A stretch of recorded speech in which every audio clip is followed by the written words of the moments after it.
రీతు చౌదరి ప్రస్తుతం మనకి లైన్లో అందుబాటులో ఉన్నారు. రీతు చౌదరి గారు నమస్తే. నమస్తే అండి. నా వాయిస్ వినపడుతోందండి? రీతు చౌదరి గారు, హలో. చెప్పండి. రీతు చౌదరి గారు, ఇప్పుడు మీ పేరు మీద 100 కోట్ల విలువైన భూముల్ని మిమ్మల్ని బినామీలుగా మీ పేరుని రిజిస్టర్ చేయించారు అనేది సబ్ రిజిస్ట్రార్ సింగ్ చేసిన ఆరోపణ. ఉన్నాయండి మీ పేరు మీద ఆ భూములు ఏమన్నా? నా పేరు మీద ఏ ఆస్తుంది అని నాకేం తెలియదు. ఆ మీద అన్ని కోట్లు ఆస్తుంది, అది ఇది అనుకుంటే ఏదేదో కంప్లైంట్స్ పెడుతున్నారు, కానీ నాకు అసలు ఏ సంబంధం లేని దాంట్లో నన్ను ఎందుకు ఇన్వాల్వ్ చేస్తున్నారు నాకు అసలు అర్థమే కావచ్చు. ఓకే, ఒక డాక్యుమెంట్ ఏదో బయటికి రిలీజ్ చేశాడు ఆ సింగ్ అనే అతను. అసలు ఏ సంబంధం లేదు. అండ్ మోర్ ఓవర్ నాది కోర్టులో ఉంది. నేను కోర్టుకి చెప్పాను. వీటి గురించి నాకు ఈ 2 రోజుల నుంచి ఏదో అంటున్నారు, కానీ దీనికంటే ముందే 1 year నుంచి నాకు అతనికి ఏ సంబంధం లేనన్నట్టు నేను క్లియర్గా కోర్టుకి నాకు వద్దు ఇతను అని నేను ఇప్పుడు తీసుకొచ్చి ఇతని భార్య అది ఇది అనుకుంటే ఏదో వేస్తున్నారు, అన్ని స్కాములు చేశారు అది ఇది అని నాకు అసలు ఎలాంటి సంబంధం లేని దాంట్లో నేను నా లైఫ్ స్టైల్ నేను బ్రతుకుతున్నాను. కానీ ఇప్పుడు వనం దివ్య అంటే మీ పేరేనండి? అవునండి, వనం దివ్య తర్వాత పేరు మార్చుకున్నారు రీతు చౌదరి అని. అవును. ఇప్పుడు నాకు అసలు ఆ రిజిస్ట్రేషన్లు వీటి గురించి నాకు అసలు ఏ ఐడియా లేదు. మీరు క్లియర్గా చూస్తే నేను అంతకుముందు ఏ ల్యాండ్లు కొన్నా లేదు, ఏ ఫ్లాట్లు కొన్నా లేదు. నాకు అసలు రిజిస్ట్రేషన్ ఆఫీస్లో ఎలాంటివి జరుగుతాయి అనేది కూడా ఏ క్లారిటీ లేదు. ఏదో సంతకం పెట్టమనంటే పెట్టాను తప్ప నాకు ఇది అన్ని కోట్లు ఇన్ని కోట్లు అసలు వీటి గురించే తెలియదు. ఇప్పుడు ప్రాపర్టీకి సంబంధించి మీరు వేలుముద్ర వేసి రిజిస్ట్రేషన్ చేసుకున్న డాక్యుమెంట్ ప్రస్తుతం నా దగ్గర ఉంది. ఏమండి ఒక్క నిమిషం. బిగ్ టీవీ గారు సార్ నమస్తే అండి. శ్రీకాంత్ గారు, హలో సార్. ఒక విషయం మీకు క్లారిటీ ఇస్తున్నాను.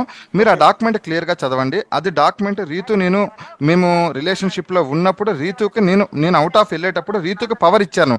అప్పుడు దానికి ల్యాండ్ సేల్ అమ్ముతారేమో అనే ఉద్దేశం చేత రీతుకి ఇచ్చిన పవర్ అది. రీతు మీద ఉన్న సేల్ డీడ్ కాదు. దయచేసి ఆ డాక్యుమెంట్ మీరు ఒకసారి చూడండి. ఒక నిమిషం శ్రీకాంత్ గారు ఒక్క నిమిషం. రీతు గారు ఒక్క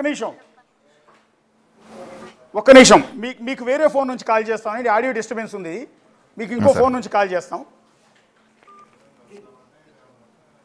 ఒక్కసారి ఈ ఫోన్ నుంచి కలపండి. శ్రీకాంత్ గారు సార్, ఇప్పుడు ఇందులో చెప్పండి. మీరు ఏమని రాశారంటే ఆవిడ పేరు మీదకి, సో ఇది నీవు నాకు సతీమణివై ఉన్నావు, నా వ్యక్తిగత పని బాధ్యతలచే నా యొక్క ఈ దిగు తెలిపిన వ్యవహారాలను నేను స్వయంగా మేనేజ్మెంట్ చేసుకోవటానికి నాకు అవకాశం లేనందువల్ల నా సతీమణివైన నీ పేరు మీద నీకు ఈ power of attorney, power only power sir, అది not for sale deed, only power. Property value sir, power వేరు సేల్ డీడ్ వేరు. పవర్ అంటే మనం అందుబాటులో లేనప్పుడు ఆవిడ వెళ్ళి రిజిస్ట్రేషన్ చేయొచ్చు. That is only for power, okay, not for registration. అదే నిన్నటి నుంచి మీరు అమ్మాయి పేరు మీద ఆస్తులు పెట్టాను, అమ్మాయి పేరు మీద అది చేశాను ఇది చేశానని రకరకాలుగా వేస్తున్నారు. దయచేసి వేసే వాళ్ళు కూడా కొంచెం దయచేసి దాన్ని సేల్ డీడా పవరా ఒకసారి తెలుసుకోమని చెప్పి మీ మూలంగా నేను చెప్తున్నాను. ఓకే, తప్పకుండా అండి. ఇప్పుడు మీరు చెప్పినప్పుడు ఖచ్చితంగా అది సింగ్ చేసిన ఆరోపణ మేము చేస్తున్నది బిగ్ టీవీ సార్. సింగ్ చేసిన ఆరోపణ కాబట్టి దయచేసి మీరు కూడా ఏదైనా సబ్ రిజిస్టార్ని కానీ ఏదైనా డిస్ట్రిక్ట్ రిజిస్టార్ని కానీ ఐజీ గారిని కానీ లైన్లో తీసుకుంటే ఒక్కసారి పవర్కి సేల్ డీడ్కి సేల్ కమ్ జీపీకి ఒక ఐడియా ఉంటుంది. ఇప్పుడు మీ భార్య, ఇప్పుడు ఆవిడ మీ భార్యనండి, ఆవిడ నా భర్త కాదన్నట్టుగా చెప్తున్నా. యాక్చువల్గా ఒక విషయం చెప్తాను, ఇది మా ఫ్యామిలీకి సంబంధించిన సమస్య, ఇది మా వ్యక్తిగత సమస్య అండి. మేము ఏదో కోర్టు ద్వారా చూసుకున్నాం కాబట్టి ఇప్పుడు దాని గురించి నేను మాట్లాడకూడదు. Okay, no problem. మీ ప్రైవసీ అది మీ ఇష్టం. దాని గురించి సారీ ఫర్ అది నేను చెప్పినందుకు అనుకోకండి. కరెక్ట్ కాదు, అది మేము కూడా ప్రస్తావించిన కరెక్ట్ కాదు. అంటే మేము ఇంకా ఇప్పటి వరకు మాకు డైవర్స్ నోటీస్ నాకు రాలేదు. మొన్న ఏదో డైవర్స్ నోటీస్ అంటున్నారు. ప్రస్తుతానికి మేము మాట్లాడుకుంటున్నాం, కానీ ఇది మా ఫ్యామిలీకి సంబంధించిన సమస్య. ఓకే అండి, దాన్ని మీ పర్సనల్ వ్యవహారంలోకి అసలు మేము దయచేసి ఫ్యామిలీ మ్యాటర్లో దయచేసి వేయకండి. ఎందుకంటే మాకు ఇంకా ఎలాంటి నోటీస్ రాలేదు, ఎలాంటిది కూడా రాలేదు. తప్పకుండా అండి. ఇప్పుడు నేను అడుగుతున్నది ఏంటంటే, ఇందాక ఫోన్ ఆడియోలో మీరు కేఎన్ఆర్ దగ్గరికి తీసుకెళ్లి పంచాయతీ పెట్టింది ఎవరిని? రామారావునా? నాకు తెలిసినంత వరకు సార్ నాకు కేఎన్ఆర్ అనే వ్యక్తి సింగ్ అనే వ్యక్తి చూపిస్తే మాత్రమే తెలుసు. ఓకే, నాకు కేఎన్ఆర్ డైరెక్ట్గా నాకు వ్యక్తిగతంగా కేఎన్ఆర్ అనే వ్యక్తి పరిచయం కాదు. సింగు 2-3 సార్లు కేఎన్ఆర్ ఇంటికి వెళ్ళి మాట్లాడుకునేవాడు. ఆయన ఏం మాట్లాడాడో తెలియదు. ఒకరోజు ఒక సబ్ రిజిస్టార్కిను రామారావు గారికి డిఆర్ గారికి గొడవ జరుగుతున్నప్పుడు సింగు నేను రాను, అక్కడికి వస్తే గొడవలు అవుతాయి శ్రీకాంత్, నువ్వు వెళ్ళు మాట్లాడు అంటే నేను అక్కడికి వెళ్ళాను తప్ప అక్కడ ఏం జరిగిందో నాకు సంబంధించిన ఒక ఫ్రెండ్ని పంపించాను. అక్కడ మాట్లాడుకున్నారు. అక్కడ ఏదైతే మాట్లాడుకున్నారో నేను సింగు చెప్పాను. ఇక్కడ ఎలాంటిది కూడా నాకు కేఎన్ఆర్ డైరెక్ట్గా ఎక్కడ కూడా పరిచయం లేదు. సింగుకు మాత్రమే కేఎన్ఆర్ వెరీ క్లోజ్. ఇప్పుడు సింగుకి కేఎన్ఆర్కి పరిచయం ఉంది, ఎప్పటి నుంచో పరిచయం ఉంది. ఎట్లా అండి నాకు అర్థం కాదు. ఇప్పుడు మీకు ఏమైనా పని ఉంటే మంత్రి దగ్గరికి వెళ్ళాలి, లేకపోతే ఎమ్మెల్యే దగ్గరికి వెళ్ళొచ్చు, అధికారి దగ్గరికి వెళ్ళొచ్చు, ఇంకో ముఖ్యమంత్రి సింగుని అడగాలి సార్, నాకు తెలియదు కదా. ఇప్పుడు మీరు అందులో ఆడియోలో ఏమంటున్నారంటే నన్ను బినామీగా పెట్టి ఇరికిచ్చారు మీరు అనవసరంగా అని మీరు అన్నారు. అవును సార్, నన్ను సింగు 2 ప్రాపర్టీస్ నాకు తెలియకుండా, కావాలంటే మీరు ఫోరెన్సిక్స్ ల్యాబ్కి ఆ డాక్యుమెంట్స్ పంపించండి. ఒకవేళ నేను ఆ డాక్యుమెంట్లో నేను సంతకం పెట్టుంటే నేను దేనికంటే దానికి సిద్ధం.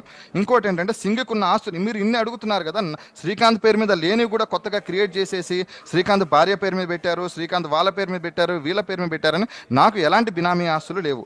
నేను నా కుటుంబము గత 30 సంవత్సరాల నుంచి నేను మా కుటుంబము మా అమ్మ వాళ్ళు మా నాన్నగారు మంచి కాంట్రాక్టర్ అండి. దయచేసి మీరు నా ఊరికి వెళ్ళి కూడా మీరు కనుక్కోండి. మా ఫాదర్ ఒక క్లాస్ 1 కాంట్రాక్టరు. నేను ఎయిర్టెల్ డిస్ట్రిబ్యూషన్ దాదాపు సంవత్సరానికి 15 కోట్ల టర్న్ ఓవర్ ఉండే బిజినెస్ 6 సంవత్సరాలు చేశాను. నేను వ్యక్తిగతంగాను మేము ఫైనాన్షియల్గాను కొంచెం మంచిగానే ఉన్నాము. మేము ఇన్కమ్ ట్యాక్స్ కూడా ప్రతిదీ పే చేసే ఉన్నాం. ఇన్కమ్ ట్యాక్స్ పే చేసిన డబ్బులతోనే మేము కొనుక్కున్నాం. కానీ ఇంకొకటి అంటున్నారు సింగుకు సంబంధించిన బినామీ, సింగు గురించి మీరు మాట్లాడుతున్నారు. సింగుకు సంబంధించిన బినామీల గురించి మీరు ఎందుకు ప్రస్తావన తేవట్లేదు? ఓకే, ఎవరున్నారండి? సింగుకు సంబంధించిన బినామీ కిషోర్ కుమారే నాకు 2 అపార్ట్మెంట్లు అమ్మాడు. నేను వైట్ అమౌంట్ మా నాన్నగారు వైట్ అమౌంట్ ట్రాన్స్ఫర్ చేసి కొనుక్కున్న అవి కూడా ఏసీబీ వాళ్ళు ఫ్రీజ్ చేశారు. ధనలక్ష్మి బ్యాంకులో లోన్ ఉందండి. కిషోర్ కుమార్ అంటే ఎవరు? కిషోర్ కుమార్ అంటే సింగుకు బినామీ. ఆల్రెడీ ఏసీబీ వాళ్ళ దగ్గర టోటల్ డేటా ఉంది. ఓకే, అంటే విజయవాడలో అతను రియల్ ఎస్టేట్ చేస్తుంటాడా, బిజినెస్? విజయవాడ ఆయన ఒక గురువు గారు అండి, మరి సింగు గారికి అత్యంత సన్నిహితుడు.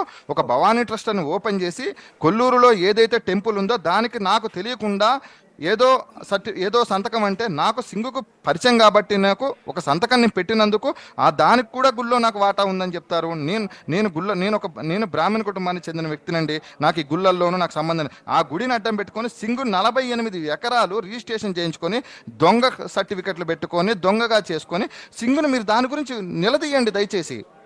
నేను జగన్మోహన్ రెడ్డి గారి పాపం పండిందండి. సింగ్ అవినీతి పరుడు అన్న విషయం తెలుసు, సింగ్ మీద ఉన్న అలిగేషన్స్ తెలుసు. ఏమంటే సింగు భార్య పేరు మీద ఈ రోజు చెప్తున్నాను నేను, అంటే కాకుండా అతను ఏ విధంగా మేనేజ్ చేశాడు, ఎంటైర్ సబ్ రిజిస్టార్ని ఏ విధంగా మేనేజ్ చేశాడు, ప్రభుత్వంలో ఎవరుంటే వాళ్ళని ఎట్లా మేనేజ్ చేశాడు అనేది అందరికీ కూడా తెలుసు. కాబట్టి వాళ్ళ పాపం పండింది. రిటైర్డ్ అయిన తర్వాత హ్యాపీగా మనవాళ్ళతో మనవరాలతో ఆడుకోవాల్సిన వ్యక్తి జైల్లో కూర్చున్నాడు, కటకటాలు లెక్కేస్తున్నాడు. సార్ ఒక్క నిమిషం, సింగుకి ఏం నష్టం పోయింది ఏం లేదు సార్. చివరికి నష్టపోయింది నేను, నా కుటుంబం, నా ఫ్యామిలీ నేను నష్టపోయాం. ఈరోజు నాకు రీతుకు గొడవలు అవ్వడానికి కారణం కూడా ఏసీబీ వాళ్ళే. ఈరోజు నేనేమంటానంటే శ్రీకాంత్ గారు, ఇప్పుడు సింగ్ చేసిన ఆరోపణ ఏంటంటే, ఒకటి మీ నుంచి ప్రాణహాని ఉంది అని, మీరు అతను చంపేస్తారని భయపడుతున్నాడు. మీరు అతను కిడ్నాప్ చేసి గోవాలో బంధించిన మాట నిజమా? సార్ నేను కిడ్నాప్ చేసి గోవాలో బంధిస్తే ఏసీబీ వాళ్ళకి గుంటూరులో ఎలా దొరుకుతాడు సార్? ఇప్పుడు కాదు, కొద్ది రోజుల క్రితం. ఎప్పుడు సార్? కొద్ది రోజుల క్రితం